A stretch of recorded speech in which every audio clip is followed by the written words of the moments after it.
Hello students, in our continuing series Basics Explained, we'll discuss modifiers today.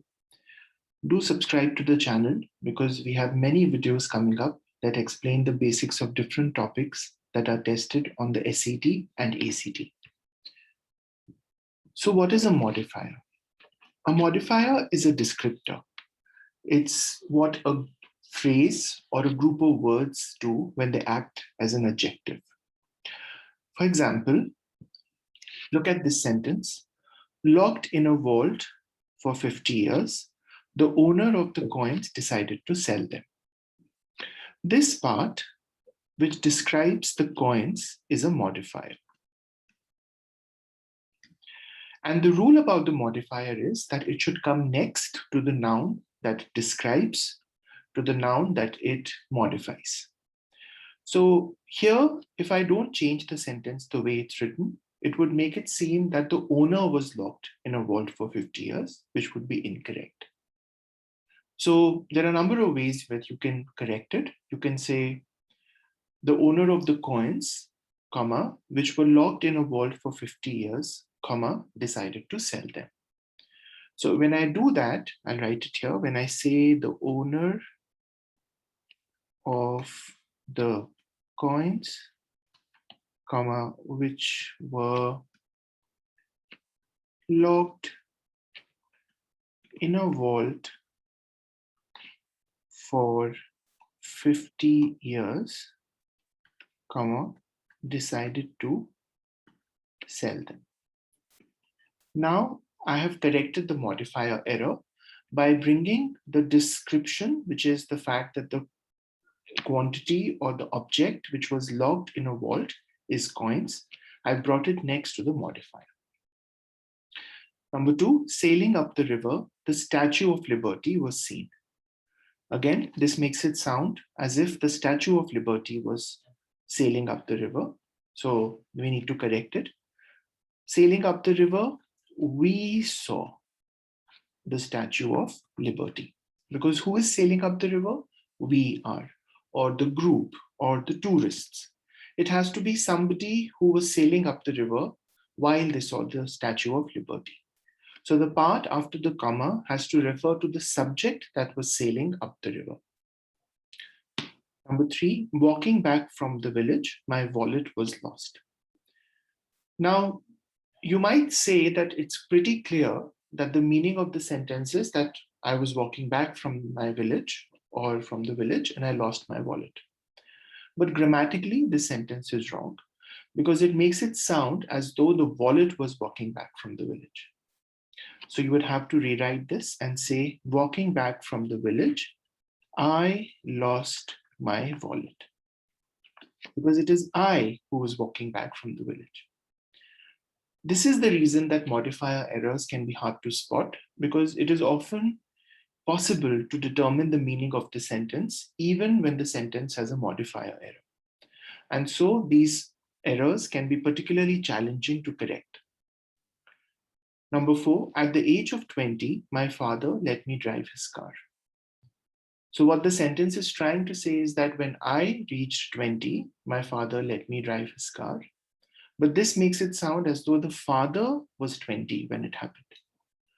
So you can just correct it by changing this modifier into a clause, a dependent clause, where you can say, when I reached 20, that is when I became 20 years old, my father let me drive his car. When I say when I reached 20, then because the subject is present in the part before the comma, this is a clause, a dependent clause, and so the meaning is clear. Number five, unskilled in complex math, Bill's score on the entrance exam was poor. Again, it may not be apparent immediately that there is an error here because the sentence is trying to convey that Bill is not great at complex math and so he got a poor score. But grammatically, this sentence is wrong because it is Bill who is unskilled in complex math, while the subject here is Bill's score. And that doesn't make sense because somebody's score cannot be unskilled in complex math. So you will have to change this and make Bill the subject of the sentence. So let me just clear this part.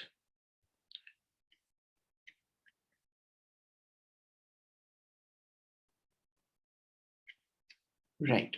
So I can say unskilled in complex math, Bill scored poorly on the entrance exam. So now the subject is Bill. Who is unskilled in complex math? Bill. And so Bill scored poorly on the entrance exam. So that is what you need to do when you have a modifier error question. You need to look at the modifier and you need to make sure that the subject after the comma in any of these questions refers to the modifier and nothing else. Okay, so let's do a couple of sample questions. In order to properly evaluate a patient's state of mind, a substantial period of time must be spent with the operating physician by the patient.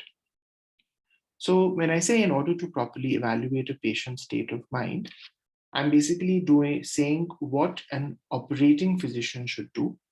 He or she should spend a substantial amount of time with the patient.